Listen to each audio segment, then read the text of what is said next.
Hello बच्चों, कैसे हो आप सब। आज हम स्टार्ट करेंगे साइंस में चैप्टर नंबर 12 का पार्ट सेकंड। अगर अभी तक आपने पार्ट फर्स्ट विजिट नहीं किया हो तो इस कार्ड पर क्लिक करके पार्ट फर्स्ट विजिट कर सकते हैं। पार्ट सेकंड में अपन स्टार्ट करने वाले कंजर्वेशन ऑफ वाइल्ड लाइफ से। तो पहले ये देखते हैं कि वाइल्ड लाइफ क्या होती है। तो वाइल्ड लाइफ वो सारे प्लांट और एनिमल्स कहलाते हैं जो अपने नेचुरल एनवायरमेंट में प्रेजेंट है। उनका शेल्टर बोले तो रहने की जगह, उनका फूड कंजम्पशन, उनकी खुद की प्रोटेक्शन, सब कुछ उनके खुद के ऊपर डिपेंड करता है। मतलब इनका कोई डोमेस्टिकेशन नहीं कर रहा, इनको कोई पाल नहीं रहा, ठीक है। तो all the plants and animal found in their natural environment and they are responsible for getting their own food, water and shelter. Such undomesticated organism are known as wild life. उन्हें अपन क्या कहेंगे? वाइल्ड लाइफ कहेंगे। एक data है, याद रखना है कि इंडिया जो है वो टोटल लैंड, मतलब वर्ल्ड की जो टोटल लैंड है उसका 2.4% रखता है, लेकिन बायोडायवर्सिटी के मामले में वो वर्ल्ड की टोटल स्पीसीज का 8.1 रखता है। मतलब land to biodiversity ratio India का क्या है? हाई है। नेक्स्ट है reason of extinction of wild life. मतलब वाइल्ड लाइफ कंजर्वेशन टॉपिक पढ़ रहे हैं तो इसका मतलब वाइल्ड लाइफ कम हो रही होगी, तो उसका रीजन क्या है, उनके नंबर कम होने का कारण क्या है। वाइल्ड ऑर्गेनिज्म या वाइल्ड लाइफ ऑर्गेनिज्म या वाइल्ड एनिमल्स जो है उनके नंबर कम क्यों हो रहे हैं? तो सबसे पहला है कि उनका नेचुरल जो हैबिटेट है उसका डिस्ट्रक्शन हो रहा है। मतलब फॉरेस्ट जो है वो काटे जा रहे हैं, और ये अपन पहले भी कर चुके हैं। तो destruction of natural habitat is the primary reason of extinction of wild life. There are following reason for destruction of natural habitat. Natural habitat को डिस्ट्रॉय करने के ये कारण हो सकते हैं। पहला कि ह्यूमन की पॉपुलेशन ग्रोथ के साथ साथ ह्यूमन की नीड क्या होती गई? बढ़ती गई, और इस वजह से ह्यूमन जो है वाइल्ड लाइफ का जो हैबिटेट है बोले तो फॉरेस्ट वगैरह है वो अपने हाउसिंग, एग्रीकल्चर, इंडस्ट्री इस पर्पज से क्या करने लग गया? यूटिलाइज करने लगा, और उसे साफ करके अपने खुद के घर, खुद की फैक्ट्रीज, खुद के एग्रीकल्चर ये सब लगाने लग गया। नेक्स्ट है large scale water project like Bhakra Nangal required land, so forest land is used. मतलब ये जो वाटर प्रोजेक्ट होते हैं बड़े बड़े से, उनके लिए बहुत बड़ी जगह चाहिए होती है, तो क्या किए जाते हैं? फॉरेस्ट को कट किए जाते हैं। डैम प्रोजेक्ट जो होते हैं उनके लिए फॉरेस्ट को कट किए जाते हैं और उनकी जगह वो बना दिए जाते हैं।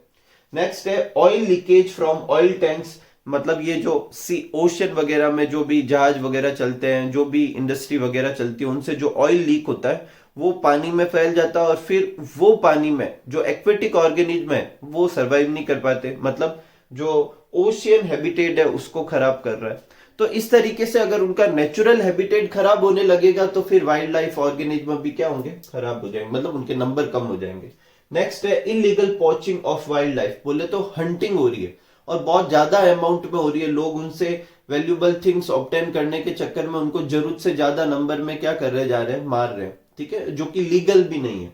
नेक्स्ट है pollution, acid rain, green house effect. ये जो है ये सब ह्यूमन का करा धरा है, और ये सब चीजें जो है वाइल्ड लाइफ ऑर्गेनिज्म का हैबिटेट भी खराब करती है और वाइल्ड लाइफ ऑर्गेनिज्म के नंबर भी क्या करती है? कम करती है।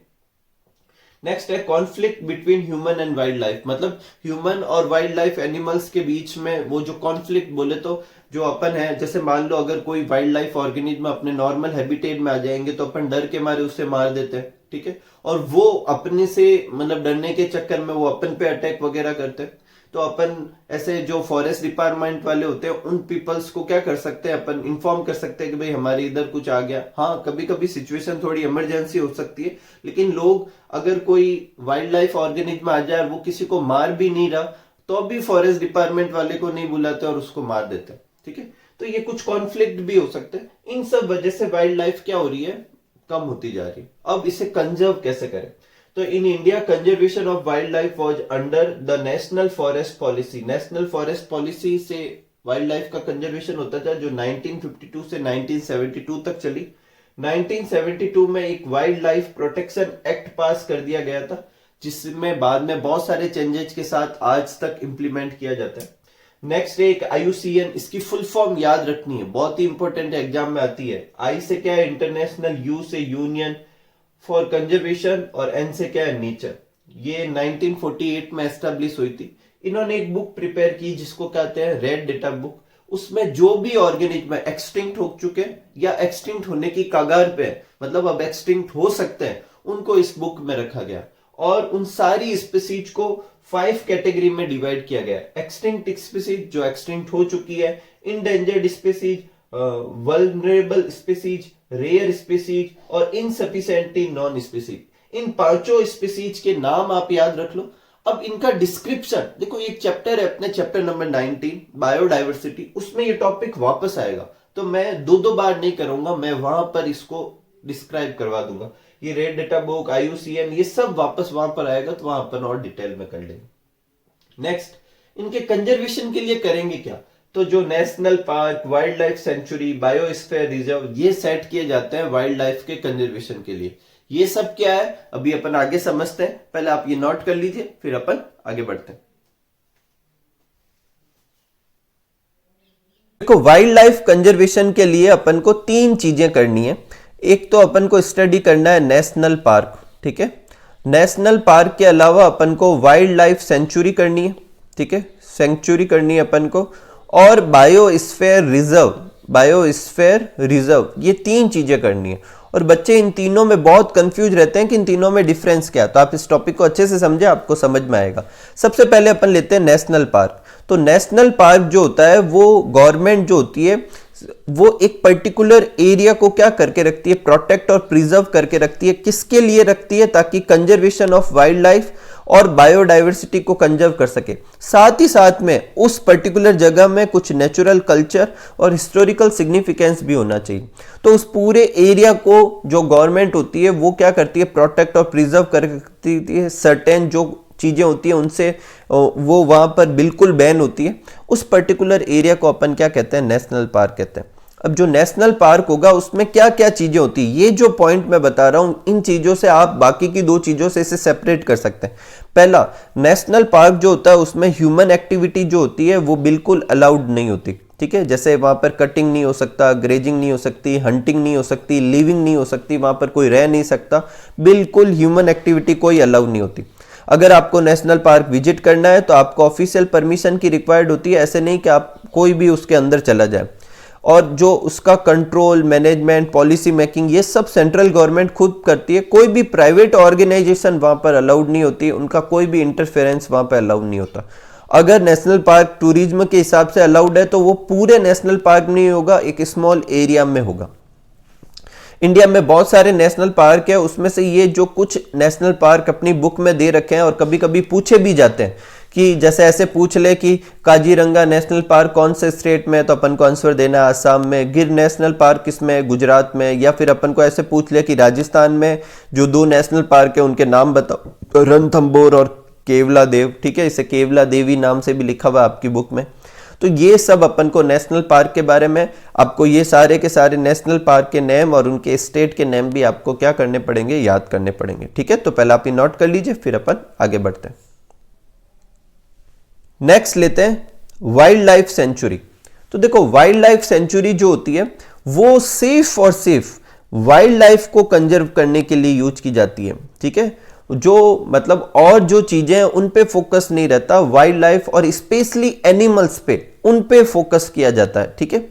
और it provide habitat, safe and healthy living condition to wild animal, specially to endangered और रेयर वन, ठीक है। जो इंडेंजर्ड है, रेयर है, उनके कंजर्वेशन के लिए, उन वाइल्ड एनिमल के लिए हेल्दी लिविंग कंडीशन, हैबिटेट और उनकी हंटिंग वंटिंग, ये रोकने के लिए वाइल्ड लाइफ सेंचुरी बनाई जाती है। अब अगर आपको कंफ्यूजन है कि वाइल्ड लाइफ सेंचुरी और नेशनल पार्क में क्या डिफरेंस है, तो आगे के पॉइंट आपका क्लियर करेंगे। सबसे पहले, वाइल्ड लाइफ में कुछ ह्यूमन एक्टिविटी अलाउड होती है, जबकि नेशनल पार्क में बिल्कुल भी नहीं थी। और कुछ ह्यूमन एक्टिविटी में क्या क्या आता है, ग्रेजिंग अलाउड है, कैटल्स वगैरह की अगर ग्रेजिंग करवाएं तो वहाँ अलाउड है, फायरवुड कलेक्शन वहाँ पर अलाउड है, लेकिन हंटिंग वहाँ अलाउड नहीं है और लिविंग वहाँ अलाउड नहीं है, मतलब वहाँ रह नहीं सकते आप, और साथ ही साथ में वहां पर हंटिंग नहीं कर सकते। तो आप सोचेंगे ये ग्रेजिंग और फायरवुड कलेक्शन करने वाले वो वाइल्ड लाइफ सेंचुरी के जस्ट पास वाले एरिया से आ सकते हैं, कोई मना नहीं है, कोई परमिशन की भी जरूरत नहीं। सेकंड, वहां पर परमिशन की जरूरत थी। सेकंड, यहाँ पर प्राइवेट ऑर्गेनाइजेशन जो है वो एंटर कर सकती है, बस एक कंडीशन है कि उनकी एक्टिविटी जो है वो कोई एडवर्स इफेक्ट नहीं डालनी चाहिए किसके ऊपर, वाइल्ड लाइफ पे। टूरिज्म यहाँ बड़े लेवल पे अलाउड होता है। ठीक है, तो ये अपने वाइल्ड लाइफ सेंचुरी कहलाती है। अब ये कुछ वाइल्ड लाइफ सेंचुरी है जो दूसरे स्टेट की है, दे रखी है, और ये अपने राजस्थान में जो वाइल्ड लाइफ सेंचुरी है वो सब दे रखी है। अब यहाँ पर अपन को दो टास्क है। वाइल्ड लाइफ सेंचुरी का नाम, जैसे ये है सरिस्का, कहाँ पर है, अलवर में, और वहां पर कौन से वाइल्ड लाइफ एनिमल का कंजर्वेशन किया जाता है, जैसे डियर और गोंडावन का। ठीक है, तो ऐसे आपको सबको याद करना है। इसमें से आपकी बुक के पीछे एक क्वेश्चन भी है और ये बहुत इंपॉर्टेंट भी है। सीता माता जो सेंचुरी है वहां पर कहां पर है, तो प्रतापगढ़ में, और वहां पे फ्लाइंग स्क्वेरल्स जो होती है उस वाइल्ड लाइफ एनिमल का क्या किया जाता है, कंजर्वेशन किया जाता है। ये आप अच्छे से लर्न करें। थोड़ी प्रॉब्लम होगी, एसएसटी जैसा होगा ये टॉपिक, लेकिन आपको लर्न करना पड़ेगा। ठीक है, तो ये आप नोट कर लीजिए, फिर अपन आगे बढ़ते हैं। नेक्स्ट जो कंजर्वेशन के लिए यूज किया जाता है वो है बायोस्फीयर रिजर्व। अब ये क्या होता है, लार्ज नेचुरल एरिया होता है और जिसके अंदर एक या एक से ज्यादा नेशनल पार्क भी हो सकते हैं, सेंचुरी भी हो सकती है, साथ में area for conservation of biodiversity भी होती है, और इसको यूज किया जाता है साइंटिफिक स्टडी के फॉर्म में। वो पूरा क्या कहलाता है, बायोस्फीयर रिजर्व। ऐसा समझ लो, नेशनल पार्क और वाइल्ड लाइफ सेंचुरी के आसपास की जगह को कलेक्टिवली कलेक्ट करके जो चीज बनती है उसे बायोस्फीयर रिजर्व कहते हैं। ठीक है, इसके जो बायोस्फीयर रिजर्व जो होता है इसको 3 पार्ट में, ये कंपैरेटिवली काफी बड़ी लैंड है नेशनल पार्क और वाइल्ड लाइफ सेंचुरी के कंपेयर में। इसकी जो लैंड होती है उसको 3 रीजन में डिवाइड कर सकते हैं, आउटर रीजन, बफर जोन और कोर जोन। जो आउटर रीजन जो होता है वहां पीपल रह भी सकते हैं, अपनी जो भी लिविंग नेस के लिए वो करते हैं, जो भी अपने सर्वाइवल के लिए करते हैं वो सब अलाउड होता है, सिर्फ हंटिंग अलाउड नहीं है। बाकी वो हर चीज वहां पर कर सकते हैं, और जनरली यहाँ पर ट्राइबल पीपल रहते हैं, आदिवासी लोग रहते हैं। सेकंड जो है वो बफर जोन कहलाता है। यहाँ पर टूरिज्म अलाउड है, ग्रेजिंग ऑफ एनिमल्स अलाउड है, एजुकेशन रिसर्च अलाउड है, लेकिन हंटिंग वगैरह अलाउड नहीं है। मतलब यहाँ की रेस्ट्रिक्शन कुछ कुछ जो है वो वाइल्ड लाइफ सेंचुरी जैसी है। और नेक्स्ट है कोर जोन। यहाँ पर कोई ह्यूमन एक्टिविटी अलाउड नहीं होती, ये सिर्फ कंजर्वेशन के लिए होता है। और ये वाला जो पोर्शन जो होता है, ध्यान से सुनना मेरी बात, ये वाला जो पोर्शन जो होता है यहाँ पर रिसर्च भी अलाउड नहीं होती। कभी कभी कुछ रिसर्च अलाउड होती है जो नॉन डिस्ट्रक्टिव टाइप की होनी चाहिए, जिससे कोई भी किसी को नुकसान ना हो। तो बायोस्फीयर रिजर्व ये कहलाता है। ठीक है, टोटल 669 बायोस्फीयर रिजर्व है पूरे वर्ल्ड में। इंडिया में कितने बायोस्फीयर रिजर्व है, 18। इसमें से जो नीलगिरी जो था, जो कि कर्नाटक और केरला में, ये फर्स्ट बायोस्फीयर रिजर्व था, 1986 में एस्टेब्लिश किया गया था। ये आप याद रखें, ये वाले डेटा भी याद रखें। और कुछ और बायोस्फीयर रिजर्व के बारे में दे रखा है, ग्रेट निकोबार जो का अंडमान निकोबार में, काजीरंगा असम में, मनस असम में, नीलगिरी कर्नाटक, केरला और तमिलनाडु का कुछ हिस्सा भी इसमें साथ में आता है, नंदा देवी उत्तर प्रदेश में, सुंदरबन वेस्ट बंगाल में, कान्हा मध्य प्रदेश में, थार डेजर्ट राजस्थान में। राजस्थान का ये थार डेजर्ट है जिसमें ये अपने दोनों नेशनल पार्क भी आ जाते हैं। तो बायोस्फीयर रिजर्व जो होता है उसमें नेशनल पार्क और उसके आसपास की लैंड और उसके भी आसपास की लैंड को कलेक्टिवली कहते हैं, वहाँ रिसर्च वगैरह भी करते हैं, ये बायोस्फीयर रिजर्व है। उम्मीद करता हूँ कि तीनों टॉपिक में आपको प्रॉपर डिफरेंस मालूम चले होंगे, तो आप इसे अच्छे से नोट कीजिए और फिर अपन आगे बढ़ते हैं। नेक्स्ट आगे बढ़ते हैं और लेते हैं वाटर कंजर्वेशन एंड मैनेजमेंट। तो देखो, अर्थ का जो टोटल सरफेस है उसका 70% पार्ट जो है वो वाटर से कवर्ड है। स्टिल अपन को वाटर कंजर्वेशन की नीड क्या है, तो कारण ये है कि जो टोटल अमाउंट ऑफ वाटर है, इस 70% पार्ट की बात नहीं कर रहा हूं, पानी को अगर मैं टोटल 100% मानूं तो उसका ओनली 2.5% जो है अपन यूज कर सकते हैं। ठीक है, यही वजह है कि वाटर को कंजर्व करने की नीड है। तो नेक्स्ट क्वेश्चन है, right the 3 important principle of water conservation of management. मतलब वाटर को कंजर्व और मैनेज करने के 3 इंपॉर्टेंट प्रिंसिपल क्या है, मतलब 3 बेसिक कंसेप्ट क्या है जो लगाकर अपन वाटर को कंजर्व या मैनेज कर सकते हैं। तो पहला है कि वाटर की अवेलेबिलिटी जो है, मतलब जितना वाटर अवेलेबल है उसको मेंटेन करना। ऐसे नहीं है कि उससे जरूरत से ज्यादा कंज्यूम कर लें कि जो रिसोर्सेज है वो बिल्कुल खाली हो जाए। सेकेंड है protecting water from getting polluted, मतलब जो वाटर रिसोर्सेज है उन्हें खराब होने से बचाए, उन्हें पॉल्यूटेड होने से बचाए, क्योंकि फिर वो वाटर अपन यूज नहीं कर पाएंगे। तीसरा है cleaning the contaminated water and recycling it. जो वाटर खराब हो चुका है, जैसे सीवेज वाटर वगैरह होते हैं, उनको पहले क्या करो, उनको कॉन्टामिनेटेड वाटर को ट्रीट किया जाता है। सीवेज वाटर ट्रीटमेंट होता है जिसमें से सीवेज जो गंदा पानी, जो नालों वालों का पानी होता है, उनमें से जो वेस्ट प्रोडक्ट होते हैं उनको सेपरेट किया जाता है, फिर उनमें से बैक्टीरिया वगैरह को रिमूव किया जाता है, फिर उन्हें रिवर में ट्रांसफर किया जाता है ताकि नेचुरल वाटर जो है वो सही रहे, रिवर वगैरह का वाटर। तो तीन कंसेप्ट है कि जो वाटर अवेलेबिलिटी है उसे मेंटेन करना, पानी को खराब होने से रोकना या पॉल्यूटेड होने से रोकना, और जो कॉन्टामिनेटेड हो चुका है उसे क्लीन करना। ये तीन मेथड होते हैं किसके, वाटर कंजर्वेशन और मैनेजमेंट के। नेक्स्ट है right the method of water conservation and management. क्या क्या तरीके हो सकते हैं, ये तो बेस थे, इन तीनों को कैसे इंप्लीमेंट करें वो अपन को बताना। तो पहला है water should be declared as national asset and proper planning should be done. Water जो है उसको नेशनल एसेट डिक्लेयर कर देना चाहिए। नेशनल एसेट मतलब ये एक तरह की अपनी वो जैसे होते हैं ना, अपनी खुद की पर्सनल एसेट होती है, जैसे वाटर भी एसेट है, और अपनी अपनी खुद की एसेट को खराब नहीं करते। अपने बिल्डिंग्स जो भी अपने पास पैसा वगैरह होता है उनको अपन खराब करते हैं क्या, उसे अच्छे से मेंटेन करके रखते हैं। तो पानी को भी क्या करना चाहिए, प्रॉपरली मेंटेन करना चाहिए, उसकी हिफाजत करनी चाहिए, उसे वेस्ट नहीं करना चाहिए, उसकी क्लीनिंग पे ध्यान देना चाहिए, तो प्रॉपर प्लानिंग वगैरह भी करनी चाहिए। नेक्स्ट है wastage of water should be minimise in domestic work. देखो आम जिंदगी में अपन घरों में जो डे टू डे टास्क करते हैं, जैसे नहाना, कपड़े धोना, बर्तन धोना या जो भी है, उसमें अपन कभी कभी जरूरत से ज्यादा वाटर को क्या करते हैं, यूटिलाइज कर लेते हैं। तो वो वेस्टेज जो हो रहा है उस वेस्टेज को भी अपन को क्या कर देना चाहिए, रोकना चाहिए। ठीक है। Water should be prevented from being polluted, ये अपन पहले भी कर चुके हैं प्रिंसिपल में। वाटर में पॉल्यूशन होने से रोकना चाहिए क्योंकि फिर वो पानी किसी काम का नहीं रहेगा। नेक्स्ट है for flood control and proper use of water river should be link together. देखो फ्लड क्या होता है, फ्लड ये नहीं है कि इतनी अमाउंट ऑफ रेन होने पर फ्लड होता है, ऐसा नहीं है। जो आसपास का जो भी रिसोर्सेज है, रिवर वगैरह, उनकी कैपेसिटी से ज्यादा बारिश होना फ्लड कहलाता है। मतलब वो कैपेसिटी अलग अलग हो सकती है। तो अगर बहुत सारी रिवर को एक दूसरे से कनेक्ट कर दे तो जब पानी बढ़ने लगेगा तो एक रिवर से वो दूसरे रिवर में चला जाएगा पानी, तो वो पानी जो होगा फ्लड के फॉर्म में बाहर नहीं आएगा और फिर वो वेस्ट भी नहीं होगा। क्योंकि फ्लड में जब पानी बाहर आता तो लैंड के ऊपर रुकता तो है नहीं, वो रनवे वाटर के फॉर्म में चला जाता है, साथ में फर्टाइल सॉइल को भी लेके चला जाता है। तो फ्लड कंट्रोल करना चाहिए अपन को।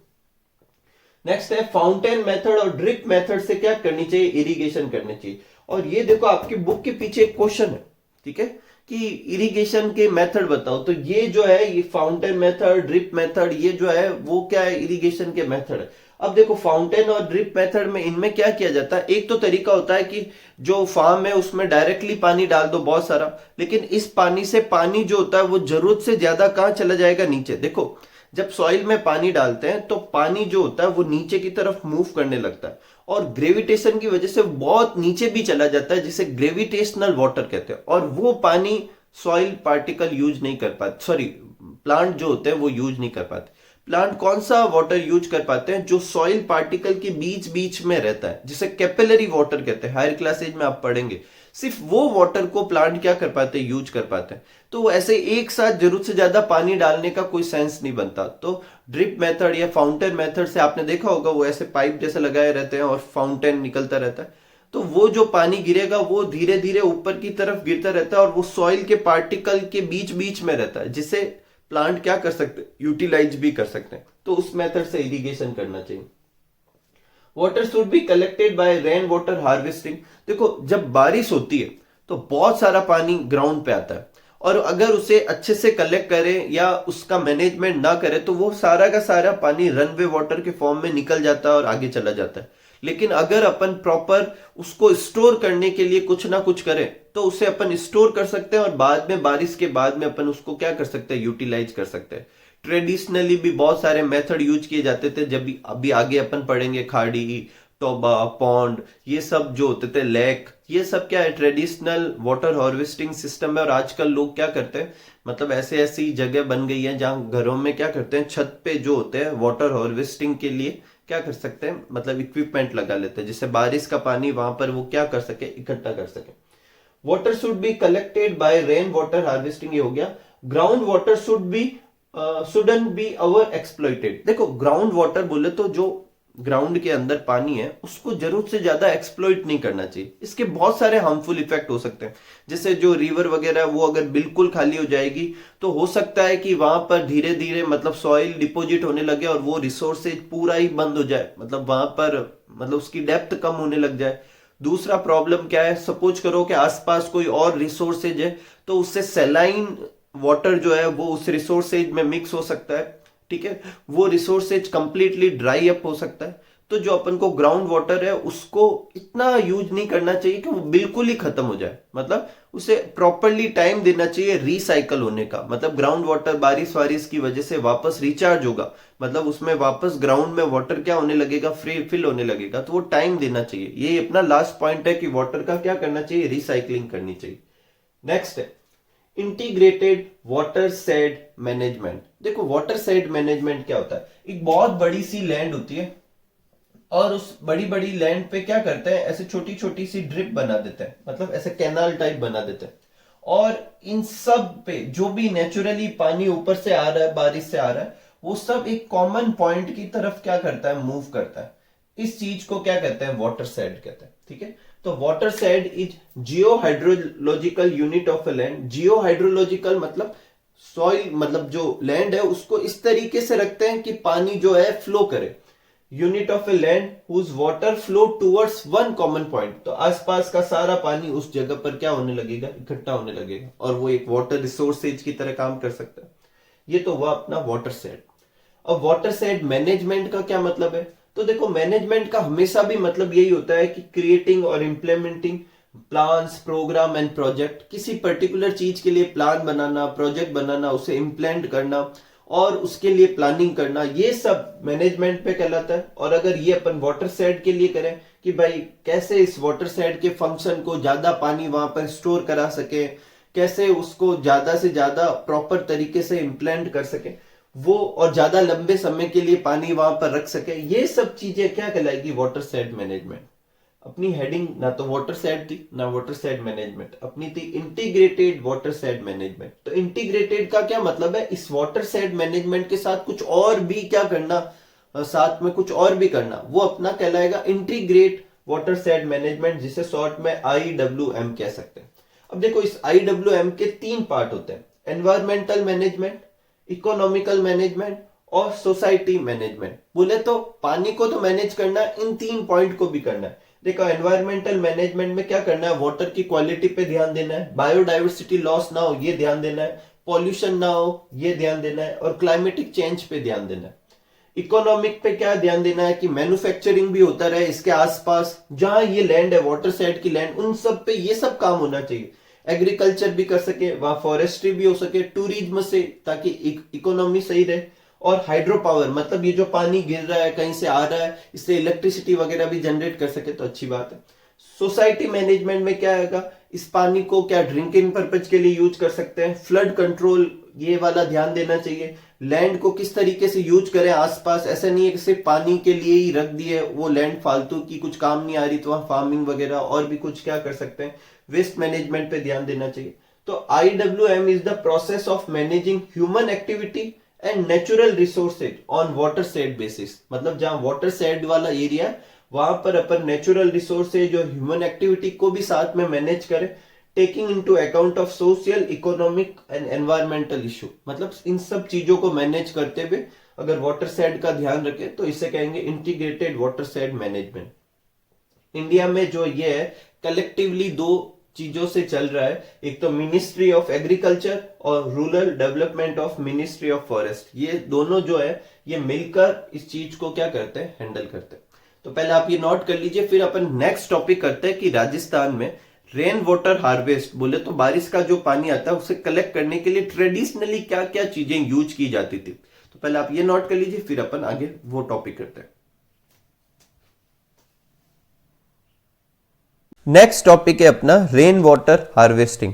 तो देखो रेन वाटर हार्वेस्टिंग क्या है, एक इंपॉर्टेंट मेथड है जिससे ग्राउंड वाटर को रिचार्ज किया जाता है। मतलब अपन ग्राउंड वाटर से क्या करते हैं, वाटर को यूटिलाइज करते हैं, तो इससे वापस ग्राउंड में जो वाटर की अमाउंट है उसको वापस बढ़ाया जाता है, उसे कहते हैं ग्राउंड वाटर रिचार्ज। और ये कैसे किया जाएगा, इस मेथड में क्या किया करना है, अपन को कलेक्ट करना है और स्टोर करना है, किसको, रेन वाटर को, और उसे वहां से रन ऑफ करने को अलाउ नहीं करना। मतलब ऐसा नहीं है कि बारिश आई, पानी जो आ रहा है वो वहां से बह कर निकल जाए। उस पानी को अपन को क्या करना है, कलेक्ट करना है, स्टोर करके रखना है। उसे अपन क्या कहेंगे, रेन वाटर हार्वेस्टिंग। राजस्थान में कुछ ट्रेडिशनल रेन वाटर हार्वेस्टिंग के मेथड है, उसको अपन को देखना है। सबसे पहला और सबसे इंपॉर्टेंट है खादीन। ठीक है, जब आपके एनसीईआरटी लगती थी तब एक बार इस पे क्वेश्चन भी आ रखा है। तो देखो खादीन को इस डायग्राम से अच्छे से समझे। ठीक है, देखो खादीन में क्या होता है, एक पर्टिकुलर जगह होती है जहां पर ऐसे स्लोपी एरिया होता है। ठीक है, और यहाँ पर कुछ ट्री वगैरह भी लगे रहती है ताकि यहाँ की सॉइल जो है वो आसानी से पानी को क्या कर सके, जो ऊपर से रेन का पानी जो आ रहा है, रेन वाटर जो आ रहा है, उसको आसानी से होल्ड भी करके रख सके। ठीक है, यहाँ के ऐसी ना हो सॉइल निकल जाए।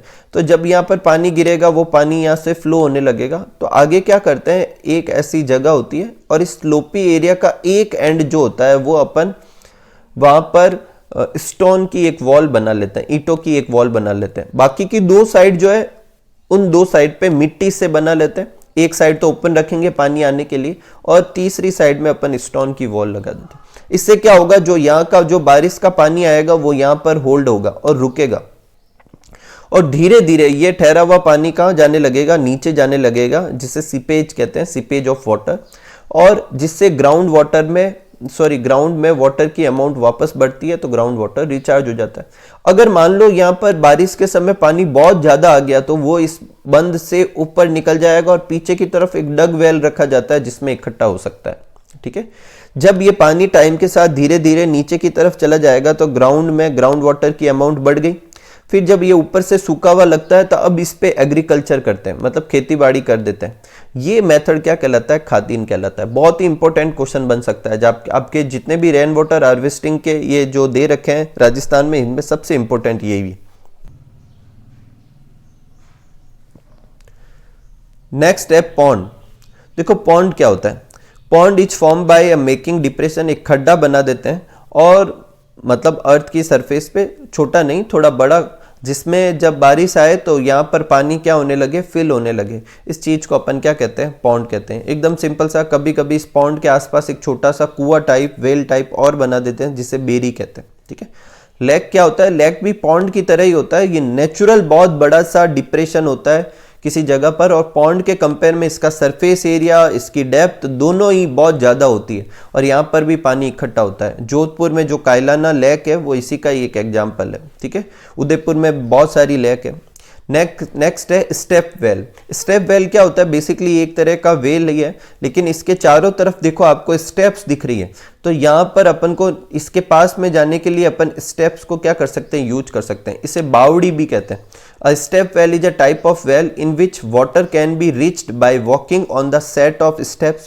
They are used for water harvesting। और साथ में ये इसमें मतलब एक तरह का अपने आर्किटेक्ट का भी जो होता है वो दिखता है, तो ये एक तरह का ब्यूटीफुल आर्ट वर्क भी है। इसी वजह से टूरिज्म वगैरह को भी ये क्या करता है, अट्रैक्ट करता है। नेक्स्ट है टोबा। टोबा क्या है, एक तरह का वाटर हार्वेस्टिंग सिस्टम है और जनरली ऐसे डेजर्ट वाले इलाके में ये यूज किया जाता है। ये एक तरह का नेचुरल ग्राउंड डिप्रेशन है, कुछ खड्डा सा हो जाता है छोटा सा। ठीक है, और यहाँ पर वाटर वगैरह इकट्ठा रहता है। छोटे से खड्डे का मतलब ऐसा नहीं है छोटा सा खड्डा, थोड़ा बड़ा सा होता है जहाँ पर पानी इकट्ठा रह सकता है। टोबा और नाडी लगभग एक जैसे ही होते हैं, बस टोबा की डेप्थ जो होती है वो नाडी से क्या होती है, ज्यादा होती है। ठीक है, तो ये 5 अपने क्या है ट्रेडिशनल राजस्थान में रेन वाटर हार्वेस्टिंग के जो चीजें हैं, और इनको पांचों को एक साथ पूछा भी जा सकता है एग्जाम में, तो आप इसे अच्छे से लर्न करें, ऐसे ना समझे कि फर्जी है। और खादीन पे आप विशेष कर जोर डालें। ठीक है, नेक्स्ट आगे बढ़ते हैं और लेते हैं conservation of coal and petroleum. तो सबसे पहले ये देखते हैं कोल और पेट्रोलियम होता क्या है। तो कोल एंड पेट्रोलियम दोनों ही फॉसिल फ्यूल है। दोनों की डेफिनेशन आए या कुछ इनके बारे में पूछे तो ये 3 पॉइंट तो दोनों में ही लिखने हैं। ठीक है, कोल और पेट्रोलियम फॉसिल फ्यूल है। फॉसिल क्या होता है, जो बहुत टाइम पहले मतलब जो प्लांट और एनिमल्स जो है वो नीचे की तरफ मतलब क्या डेड होने के बाद धीरे धीरे मतलब उनके ऊपर सॉइल डिपोजिट होती रहती है और वो धीरे धीरे नीचे मूव करने लगते हैं, और फिर उनके जो रेमिनेंट्स रह जाते हैं, उनके जो इंप्रेशन रह जाते हैं, उनको अपन फॉसिल कहते हैं। रेमिनेंट्स मतलब उनकी बॉडी का कुछ पार्ट मिल जाए, या फिर वो धीरे धीरे जब नीचे मूव करते हैं और सॉइल वगैरह उनके ऊपर इकट्ठी होती जाती है, तो कभी कभी होता है कि उनकी जो डेड बॉडीज थी वो तो पूरी डिग्रेड हो गई, लेकिन उनकी जो आउटलाइन थी वो उनके ऊपर इंप्रेशन बन जाता है, और उस इंप्रेशन को भी अपन फॉसिल ही कहेंगे। तो कुछ वैसे ये फॉसिल, और उन फॉसिल के टाइम के साथ में हाई टेम्परेचर और हाई प्रेशर की वजह से पार्शियल कंबशन बोले, पार्शियल ऑक्सीडेशन से जो चीजें बनती है उन्हें अपन क्या कहते हैं, फॉसिल फ्यूल। अब ये कैसे बनते हैं वही चीज देखो। बोथ फॉर्म ड्यू टू बरिंग, बरिंग मतलब ऐसे दब जाना, vegetation and organism under the earth in long period of time because of excessive heat and pressure they got converted into coal and petroleum। ठीक है, उसमें कन्वर्ट हो जाते हैं। और ये दोनों ही नॉन रिन्यूएबल रिसोर्सेज है। क्यों? क्योंकि इनको बनने में काफी टाइम लगेगा, मतलब ऐसे 10-15 लाख साल लग जाते हैं। तो इनको बनने में इतना टाइम लग रहा है कि इनको अपन रिन्यूएबल नहीं बोल सकते। ठीक है, तो इनके अपन स्टॉक ऐसे समझेंगे कि ये लिमिटेड है, तो ये रिन्यूएबल नॉन रिन्यूएबल है, और नॉन रिन्यूएबल है तो इनको मैनेज करने की नीड है। ठीक है, वन बाय वन इनके कुछ क्वेश्चन और लेते हैं। पहला है कि कोल के बारे में देखो। कोल जो है वो कंबस्टिबल है, मतलब जलाया जा सकता है। फॉसिलाइज्ड रॉक है, मतलब पत्थर के जैसा दिखता है। Can be used as fuel. There are 4 type of coal. Coal के 4 टाइप होते हैं, पूछे जाते हैं एग्जाम में। और किस बेसिस पे है कि उनमें कार्बन की क्वांटिटी कितनी है। अब कार्बन के अलावा इसमें हाइड्रोजन, नाइट्रोजन, सल्फर और ऑक्सीजन और भी एलिमेंट हो सकते हैं, लेकिन कार्बन जितना ज्यादा होगा वो उतना ही अच्छा फ्यूल होगा। तो 4 तरह के कोल होता है, एंथ्रासाइट, बिटुमिनस, लिग्नाइट और पिट। इसमें से सबसे अच्छा है एंथ्रासाइट, क्योंकि उसमें कार्बन की परसेंटेज सबसे ज्यादा है, और सबसे खराब है पिट, जिसमें कार्बन की परसेंटेज सबसे कम है। ठीक है, तो ये अपने क्वेश्चन आ सकता है, टाइप पूछ सकते हैं, ये पूछ सकते हैं कि कार्बन परसेंटेज सबसे ज्यादा किस में होती है, सबसे कम किस में होती है। Next, what do you mean by destructive distillation of coal. एक पूछा जाता है कि कोल का डिस्ट्रक्टिव डिस्टिलेशन क्या होता है। तो कोल को गर्म करना है, हीट देनी है। ठीक है, 1000 टू 1400 डिग्री सेंटीग्रेड तक, और वो भी एयर के एब्सेंस में। तो कोल जो है वो कोल तार, कोल गैस और अमोनिया इनमें कन्वर्ट हो जाता है। इसी प्रोसेस को क्या कहते हैं, डिस्ट्रक्टिव डिस्टिलेशन कहते हैं। एक बुक में दे रखे हैं, लगता तो नहीं आएगा लेकिन फिर भी क्या पता पूछ ले कि इंडिया में कोल प्रोड्यूसिंग स्टेट कौन कौन से है। तो कौन सा है, झारखंड, एमपी, उड़ीसा, वेस्ट बंगाल, आंध्र प्रदेश वगैरह। ठीक है, आगे बढ़ते हैं। नेक्स्ट है क्रूड ऑयल क्या होता है। पेट्रोलियम जो होता है वो जहां से भी निकाला जाएगा। तो पेट्रोलियम में क्या होता है, पेट्रोल, डीजल, केरोसिन, वैसलीन, बहुत सारी चीजें होती है। अब ये सब चीजें पहले एक मतलब कंबाइंड फॉर्म में निकलती है और एक ऑयल के फॉर्म में निकलती है, जिसे आम भाषा में कच्चा तेल भी कहते हैं, वो कहलाता है क्रूड ऑयल। तो the petroleum found in nature is called crude oil. और ये थिक ब्लैक कलर का लिक्विड होता है जिसमें बहुत सारे कंपाउंड होते हैं। और इन सारी चीजों को, इन सारे कंपोनेंट को सेपरेट करने के लिए क्या यूज किया जाता है, फ्रैक्शनल डिस्टिलेशन। और फिर इसी क्रूड ऑयल से पेट्रोल भी निकलता है, डीजल भी निकलता है, केरोसिन भी निकलता है, नेचुरल गैस, वैसलीन, लुब्रिकेंट्स, ये सब निकलते हैं। और जो पीछे जो बच जाएगा वो अपने हो जाएगा कोल टार। ठीक है, डम्बर जो होता है ना जिससे सड़कें वगैरह बनाते हैं, वो पीछे बनता है। मतलब हर एक चीज इसकी काम आती है। तो ये जो अपने जब अपन बोलते हैं पेट्रोलियम, तो उसका मतलब पेट्रोल से नहीं है, उसका मतलब इन सारी चीजों से। ठीक है, नेक्स्ट है कि फॉसिल फ्यूल को यूज करने में प्रॉब्लम क्या है। तो पहले तो वो नॉन रिन्यूएबल है, उनके स्टॉक लिमिटेड, और दूसरा वो क्या करते हैं, पॉल्यूशन क्रिएट करते हैं। तो फिर करे क्या, तो अल्टरनेटिव सोर्स यूज करो फ्यूल के। जैसे आजकल एक बायोडीजल मतलब चलन में, मतलब राजस्थान वगैरह में कुछ ऐसी स्पीसीज है प्लांट की, और भी जगह पर है, जहां से प्लांट की जो स्पीसीज है उनसे सर्टेन तरह के केमिकल एक्सट्रैक्ट किए जाते हैं, जो अपीयरेंस में, जो काम करने में डीजल जैसे ही है, और लिविंग है ओरिजिन में, बायोटिक है ओरिजिन में, और साथ में वो पॉल्यूशन भी कम क्रिएट करते हैं। ऐसे चीज को क्या कहते हैं, बायोडीजल। और इनको अपन डायरेक्टली यूज कर सकते हैं। जो ट्रेडिशनल व्हीकल है उनमें कोई मॉडिफिकेशन की भी जरूरत नहीं है, तो इस पे काम चल रहा है। ठीक है, इसके बारे में भी आप चैप्टर नंबर 19 में और डिटेल में पढ़ेंगे, किन किन प्लांट को यूज कर सकते हैं, कहां से निकाला जाता है, तो अपन उधर देखेंगे। और ये पॉल्यूशन फ्री भी है। नेक्स्ट है यूज ऑफ एयर, वाटर और लाइट। एयर, वाटर और लाइट को क्या करो, एनर्जी के रिसोर्सेज के फॉर्म में यूज करो। जैसे लाइट से सोलर एनर्जी प्रोड्यूस की जाती है, एयर से विंड एनर्जी प्रोड्यूस की जाती है, वाटर से हाइड्रो इलेक्ट्रिसिटी करके फिर इलेक्ट्रिक एनर्जी जनरेट की जाती है, उनको यूटिलाइज करो। कोल और पेट्रोलियम को कम यूज करो। नेक्स्ट है बायोगैस जो होती है उसको यूज करो नेचुरल गैस के कंपेयर में। बायोगैस क्या होती है, जो अपने गोबर वगैरह होते हैं या फिर जो ऑर्गेनिक मटेरियल जो होते हैं उनको और फर्मेंटेट किया जाता है और उनमें से मीथेन गैस प्रोड्यूस करवाई जाती है। और वो मीथेन गैस जो होगी वही अपनी क्या कहलाती है, बायोगैस कहलाती है। क्योंकि ये लिविंग मतलब लिविंग थिंग के किसी चीजों से निकालते हैं, लिविंग थिंग का जो वेस्ट होता है जैसे गोबर वगैरह उनसे निकालते हैं, इसलिए इनको क्या कहते हैं, बायोगैस। तो ये 3 सॉल्यूशन हो सकते हैं। नेक्स्ट एक छोटी सी डेफिनेशन है और बहुत इंपॉर्टेंट डेफिनेशन है, एग्जाम में पूछी जाती है, इंपॉर्टेंट लगा लेना आप इस पे। सस्टेनेबल डेवलपमेंट पूछा जाता है कि क्या होता है। तो पहले अपन देखते हैं सस्टेनेबल का मतलब क्या होता है। तो सस्टेनेबल का मतलब होता है can continue for long time, कोई चीज लंबे समय तक बनी रहे तो उसे क्या कहते हैं, सस्टेनेबल। अब डेवलपमेंट, सस्टेनेबल डेवलपमेंट का मतलब है किसी भी रिसोर्सेज को अपन को इस तरीके से यूज करना है कि वो अपनी नीड फुलफिल करे। ऐसे नहीं है कि उसे जरूरत से ज्यादा यूज कर लो, जरूरत से ज्यादा एक्सप्लॉइट कर लो और वो खत्म ही हो जाए, ऐसा नहीं करना है। अपनी नीड भी पूरी करनी है और इस तरीके से यूज करना है कि वो आने वाली फ्यूचर जनरेशन के लिए भी बना रहे, ताकि वो भी अपनी नीड पूरी करने के लिए उसे यूज करे। बोले तो अपनी नीड पे फोकस करना है, ग्रीड पे नहीं, लालच पे नहीं करना, ठीक है। तो use of any resources should be done such that they fulfil our need and also available for upcoming generation so they can use them to fulfil their need. एक ये पॉइंट है जो आप चाहो तो यही नोट कर लेना सस्टेनेबल डेवलपमेंट से पहले, कि government of Rajasthan has set up biofuel mission and biofuel authority to promote biodiesel in the state, ठीक है। ये एक डेटा है, आप नोट कर लेना। अब चैप्टर का सबसे लास्ट टॉपिक है जिसका डिस्क्रिप्शन आप आगे से नोट कर सकते हैं, वो है चिपको मूवमेंट। शायद आपने पहले भी सुना होगा। तो देखो, चिपको मूवमेंट बेसिकली फॉरेस्ट कंजर्वेशन से रिलेटेड है, जिसमें सर्टेन जो विलेजर्स है और स्पेशली वुमन थे, उन्होंने क्या किया, ये स्टार्ट किया। और वो क्या करते थे कि ट्री को कट करने से रोकने के लिए ट्री को चारों तरफ से क्या कर लेते थे, हग कर लेते थे, इसलिए हग द ट्री मूवमेंट भी कहलाया। इसकी स्टार्ट हुई थी अमृता देवी बिश्नोई से। जोधपुर के जो महाराजा थे वो अपना पैलेस बनाने के लिए लकड़ी चाहते थे, और लकड़ी लेने के लिए जब वो जो उनके सोल्जर्स थे वो जब जंगल में गए, तो अमृता देवी और उनकी 3 बच्चियों ने मतलब रिक्वेस्ट की कि आप पेड़ मत काटो। तो वो नहीं माने, तो उन्होंने क्या किया, अमृता देवी और उनकी 3 बच्चियों ने वो जो पेड़ था उसको ही हक करके खड़े हो गए। और वो सोल्जर थे, उन्होंने उनके साथ ट्री के साथ साथ उनको भी कट कर दिया। आसपास गांव में ये बात फैली, लोग और आए और उन्होंने भी ऐसे ट्री के चारों तरफ ऐसे लग के खड़े हो गए, और धीरे धीरे करीब 363 पीपल को कट कर दिया गया, और बाद में फिर ये चीज रोकी गई, ठीक है। इसके काफी टाइम बाद करीब 1972 के आसपास ये और भी दूसरी जगह पर भी ऐसा कैसा मूवमेंट चला, और जो भी इस चीज से रिलेटेड है वो सब अपन को इस चिपको मूवमेंट में लिखना है। बेसिकली ये चिपको मूवमेंट क्या है, ट्री को, फॉरेस्ट कंजर्वेशन को प्रमोट करता है, ट्री कटिंग को रोकता है, ठीक है।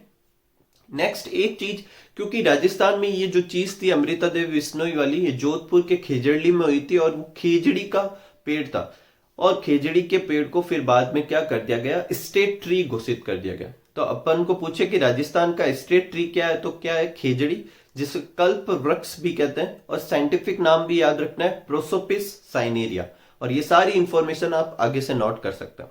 इसके साथ ही अपना ये चैप्टर नंबर 12 कंप्लीट होता है। उम्मीद करूंगा कि आपको ये चैप्टर बहुत अच्छे से समझ में आया होगा, तो आप इसे अच्छे से नोट कीजिए, इसके नोट्स बनाइए और इसे अच्छे से लर्न कीजिए।